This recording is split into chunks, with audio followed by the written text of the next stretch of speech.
All righty. Number 2, and there's still more than 10 of you here, so that means something good happened on Monday. And the fact that you're forced to be here, I get it. But I will go with the first explanation because that brings the most joy to me. Thank you all for coming again and being willing to listen to me on a topic that's actually probably one of my favorites. I never thought I would do a talk on this whole question of if God exists, why is he not more obvious? Why doesn't he just show himself to me? Why does there seem to be confusion? But what happened is I started getting it over and over and over as I began to speak in different places, and I realized that this is something that a lot of us kind of wonder. And so sometimes I think we think about this as if God is we are in some cosmic game of hide and seek with God. How many of you played hide and seek as a kid? You could admit it, it's okay. Thank you. Okay, so I loved hide and seek. Okay, it was so much fun. I loved the idea of just like finding different places to go and having to look for somebody. And you can tell my investigative kind of mind started from a young age. Like, where could they be, you know? And so in the game of hide and seek, what do? You go up to a tree or whatever, and you kind of close your eyes. You count to like 20 or 30, and you open your eyes, and you have no idea where somebody is. You can aimlessly walk around from place to place. We have no clue at all. And I think that's kind of the way that a lot of people envision the search for God. This game of hide and seek, where you close your eyes and you open them and you're like, I don't know where he is, so I'm going to go try this religion. I'm going to go do this. I'm going to go here. I'm going to reject everything. But I don't think that's actually the picture that Christianity paints for us.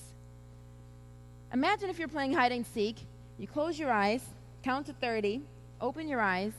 You have no idea where to go, so you start walking this way, and as you're doing that, you start to hear, warmer, warmer, you're getting warmer.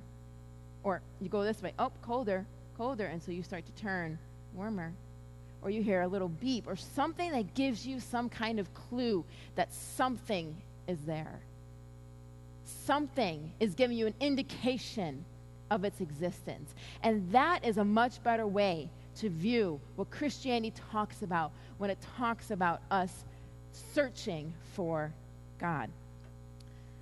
But yes, I will agree that there is a sense in which God is hidden. In fact, the Bible itself says this. It says, truly, you are a God who hides himself, O God of Israel, the Savior.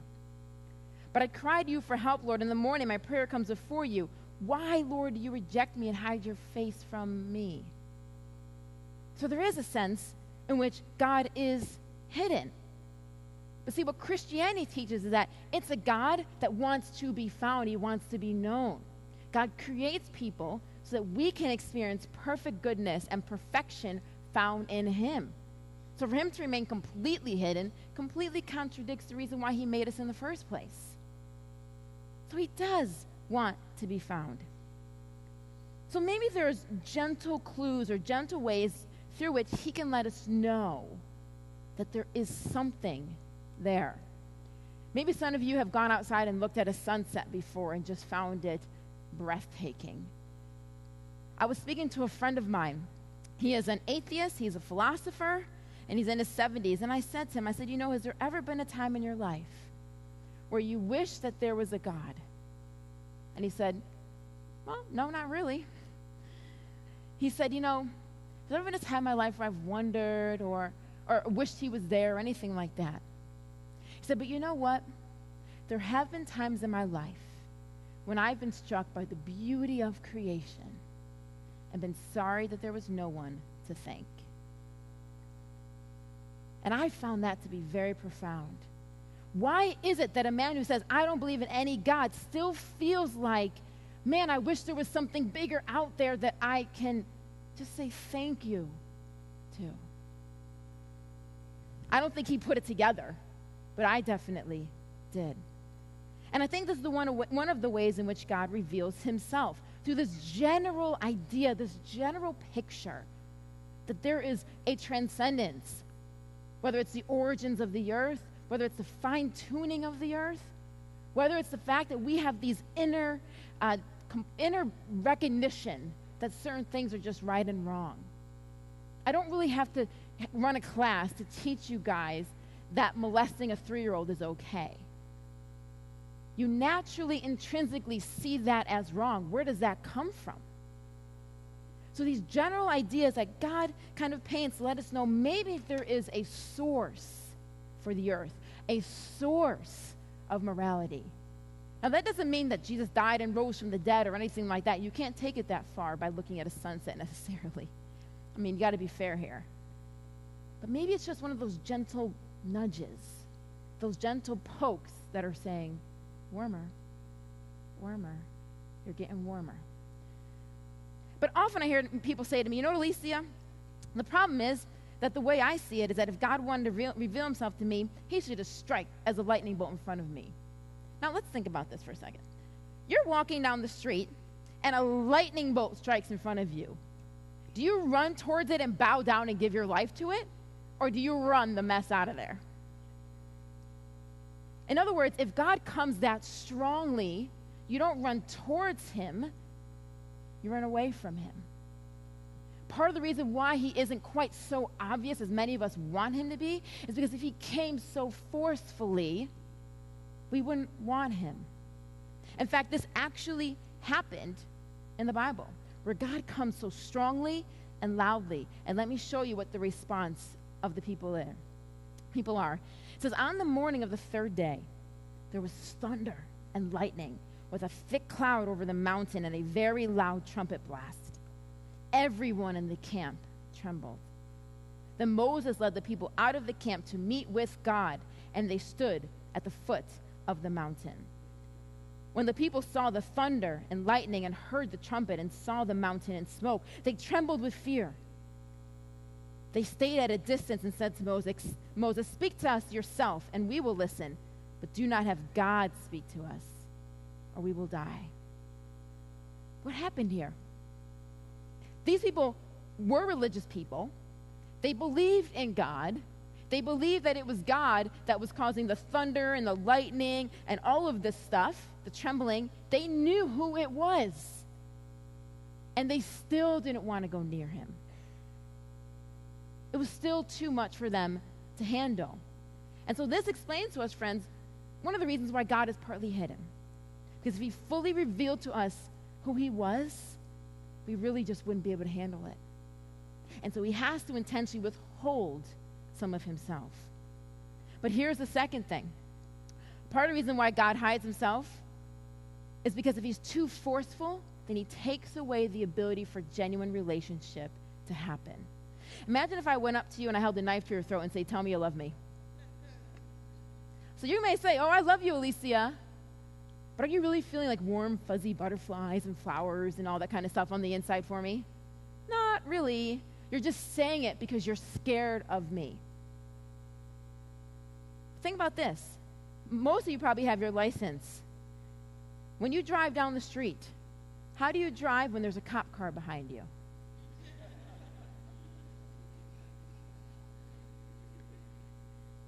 In other words, the presence of an authority affects the way that you choose to live. When you know that cop is right there, you drive one way because his presence changes your behavior. So if God is so forceful, you will feel intimidated. I can't handle him. I don't want him. Okay, fine, I'll love him because I have to. And it changes the nature of relationship. So what is the balance, Alycia? I know that's what you're asking me in your head. What is the balance? Is there a way in which God could reveal himself to us where we wouldn't be so scared, but we also would have some clues that he's there? I want to share with you a story by Philip Yancey. My mother's from the Caribbean, and so we weren't allowed to have pets in the house. That's just not what they do down there. Pets stay outside. There's no reason to bring them inside. It's like 70, 80, 90 degrees all the time. So I was able to get things that were in cages, a guinea pig and fish. So I had a fish tank. And fish were funny. I don't know if any of you had fish growing up. But, you know, you kind of like have to monitor them, make sure the water temperature is okay. You got to make sure that they are getting the proper food. You got to make sure if you go on vacation that somebody's there to take care of them. You know, you got to do all these kind of things. But I was curious about fish, so I would want to go up to the tank. But when I went up to the tank, you know what the fish would do? They would swim away from me. Like, come on, dude. Like, I take care of you. Like, you see me all the time. But why is it that they do that? Because to the fish, even though I take care of them, they just see me as somebody so big and they get scared. So what if I wanted the fish to not be scared of me, to not run away from me? What could I do? I could become a fish. And if I became a fish, now we could swim together. Now we could eat together. Now we could talk together. Now we could communicate with each other. Now they wouldn't swim away because I was one of them. The Bible says that Jesus is the image of the invisible God. In other words, everything you want to know about God, you can know through Jesus. Is God loving? Is God merciful? Is he forgiving? You can see it through the actions of Jesus. And so God, through Jesus, specifically helps us to know who he is. So yes, God is partly hidden for our benefit, but he leaves us clues in creation, and then he fully reveals himself more specifically through the Bible and through Jesus. Take a look at this next painting. It is a painting by a gentleman named Holman Hunt, and I won't go through it to a great extent, but if you can kind of get the idea that it seems like he's trying to convey Jesus. He's got the crown of thorns, he's got a lantern, and he's knocking on this door. Now, from where you are, you may or may not be able to see the painting very well. But if you were able to get a little closer, you would notice something. You have this figure of Jesus up at this house, knocking on it. But there's no door handle on the outside. The only door handle's on the inside. And he's knocking, waiting to see if somebody will open up that door. Who knows what's going on the inside? Maybe somebody hears the knock and they're just ignoring it because they don't want to hear it. Maybe somebody else hears the knock and they run to a different corner. There's many reasons why we don't open the door when he comes and knocks. For some people, it's shame. Some people are embarrassed and mortified over things that they have done that they just can't come to God because there's no way he could forgive them. There's no way he could ever find them good enough. For some people, they're like the second picture with the little man raising his fist at the big guy. Let me tell you, God, what you need to do for me to serve you. You need to change this moral law. You need to change this particular thing you said. You need to make these alterations, and then I'll accept you. Some people are like the third picture, a picture of the tomb, saying, evidence. I want evidence. I will not open up that door until you give me some evidence. And some people are like the fourth picture. I don't even want to hear. I don't even want to know. I don't care. I don't want there to be a God. In fact, Thomas Nagel, who's an atheist professor of philosophy and law at NYU, says this. He says, I speak from experience. Being strongly subject to this fear myself, I want atheism to be true. And am made uneasy by the fact that some of the most intelligent and well-informed people I know are religious believers. This is an atheist philosophy professor. He says, it isn't just that I don't believe in God and naturally hope that I'm right in my belief. It's that I hope there is no God. I don't want there to be a God. I don't want the universe to be like that. We are much more likely, friends, to suffer the consequences of our own hiding than for the consequences of God being hidden from us. This is getting back to that question that was asked in the beginning. What about those who have never heard? How do we know God has not reached out to those people? Just because somebody doesn't have a physical Bible doesn't mean that God can't meet them in other ways. Doesn't mean God can't reach out to them. But the problem is I can't force it. I cannot force anybody to accept. Because I can help you with all your intellectual objections to God, but I can never love God for you. So I want to share with you a quick story of some people in a remote part of the world. A people where a group of missionaries went in the 1800s. And they went to this group of people and they said, we need to tell them about Jesus, but they're in like a remote part of like northern India kind of area. And this tribe in this forest somewhere. They're like, how in the world can we tell them about Jesus? So they go to this tribe. They get there, and they begin to try and, in some way, unpack the message of Christianity for them. But before they have the opportunity to do it, one of the sages stands up and says, hold on a second. We need to tell you our story first. And he begins to tell them this. He says, in the beginning there was one God, and he created everything, and he sustains everything. And he made two people. And those people were enticed by this demon to get drunk and make a sacrifice to it. So they drank this rice beer and got drunk, and when they woke up, they were naked. Well, they went on to have 7 sons and 7 daughters. And after a while, they got so evil and did such horrible things that they were put up, 2 people were put up into a mountain, high on a mountain, and God sent a flood to wipe out the whole earth. A remote tribe. This is a story that's been passed on from generations to generation to generations. Sends a flood to wipe out the whole earth. And then he takes the 2 down afterwards, and they have more and more and more kids. But then they decide to move to a different place. And so they're moving, and they're relocating to a different place, but they come up against a mountain. And there's no way to get through the mountain. So they figure, we're going to die here, so we're going to have to pray to the gods of this mountain so that we can get through. And so they start to pray to the spirit gods of the mountains. And the sage said, but this is where we went wrong. Because yes, they made it through the mountain, but we started serving other gods that aren't real. And now we're trapped, making spirit appeasement and sun worship to this day to this God. But we know that's not the real God, because we know there's only one. And he created everything, and he sustains everything. And although we can't see him, he can see us. And if we hadn't gotten so wrapped up in worshiping these other gods, he would still love us. We just wish there was a way that we could get back to him. And then the missionaries were able to tell them the way back to God through Jesus. Thousands of them became Christians, and over several decades, over 100,000 were converted and baptized.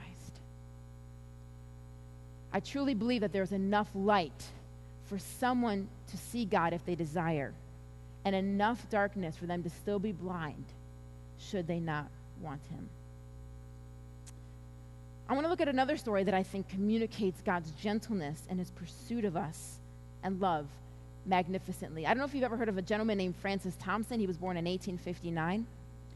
He went to university for medicine just to make his father happy because his father was a doctor, but he really loved literature. So he left university to pursue literature, and he went to England, to London. And things didn't go well for him. He wasn't doing really well. He wasn't making a lot of money. He was selling matches and newspapers and books. He became addicted to opium, was sick, and eventually attempted suicide but survived. He wrote a poem one day to a Catholic literary magazine, and they loved the poem, and the editor went and sought him out, saw him as a mess, as a person whose life was in complete shambles, sent him to a monastery to get cleaned up. While he was there, he became a Christian. And he wrote this beautiful poem called The Hound of Heaven, about how he being utterly and completely lost, was relentlessly pursued by God and finally found. Now, it's written in a much older English, so I'm just going to read you a modern-day adaptation that was written by Brian and Sally Oxley and Sonia Peterson, because I think it's really beautiful to talk about this way in which God is in relentless pursuit of us. It says, I heard a story once, an incredible story, an amazing story. It told of one who was relentlessly faithful and loves with an unwavering love. It was said that he sorrows over broken people. It was said that he tirelessly pursues each lost one, never stopping and never giving up. But if I let him in, what would I have to give up? What would I have left that I could say was mine? Anyways, it was just a story. But if it was only a story, then why did thoughts of him trouble my dreams, glimpses in the moonlight, glimmers in the starlight, and whispers in the midnight breeze? Gradually, the whispers became a sound, perceptible only late at night when all the world was silent and asleep, except for me and my pounding heart and the distant sound coming closer. Soon I could hear it day by day as well, stronger, constant, unhurrying. And now I could tell what it was. It was the beat of footsteps, footsteps down the street, footsteps on the sidewalk, footsteps outside the door. He was coming, the one I'd heard about coming for me. And so I fled. I sought to fulfill every desire life could offer, but the greater the promise of fulfillment, the greater the letdown, and the more intense my cravings become. But the footsteps kept coming nearer. He was chasing me. And these desires consumed me more and more, and I was never content. And I feared if I opened my heart, he'd rush in and I'd be allowed nothing of my own. So I continued to turn away and run until there was emptiness and broken dreams. I turned to doing good, helping the poor and the orphaned. But the aching for something more never left. The aching for something greater never left. And I decided to give up on everything. My life wasn't valuable. Why even live anymore? Why not end the pain now? But then in utter desolation, like a gentle breeze that washed over and around me, I felt the tenderness of his presence. I had no fight left, and so I listened. Which of those you fled to loved you, I heard him say. And my heart answered, none but you, only you. And then he said to me, well, you will have no rest until you rest in me. Come take my hand and rise. And so in the darkness of my gloom, I saw his outstretched hand, and I heard these words, though you would not see it, I'm the one you've been seeking all your life. And so in that moment, after all the endless miles and all the fruitless searching, I finally quit my running and reached up to the one who had sought me for so long. The lost one was finally found. He required nothing but acceptance. The peace I had longed for and never known flooded my heart. And in having nothing of my own, nothing but his love, I found everything I had lacked. I was finally complete, finally at rest in him. It's us that run and hide, while God relentlessly seeks. Why do we go through such pains to run from him? God gives us enough of himself to make relationship possible, but he withholds enough so that relationship is possible. What does he have to do to be more obvious? A lightning bolt, an earthquake, a whirlwind? Or perhaps he's obvious in that still, small whisper that lets us know we are not alone. Imagine you're playing a soccer game, okay? It's just rained outside, and it's Rochester, so you never really know what the weather's going to be like. But you had a great time. You scored a lot of goals, or you blocked a lot, whatever it may be, depending on your position. You're muddy, and you're sweaty, but who in the world cares, because it was a whole lot of fun. Your mom comes to pick you up from the game. Let's say you're 16. Your mom comes to pick you up from the game, and she says, hey, I forgot to tell you. The governor invited us to dinner tonight, and I have no time to take you home. So we have to drive straight there. And you're like, oh my goodness.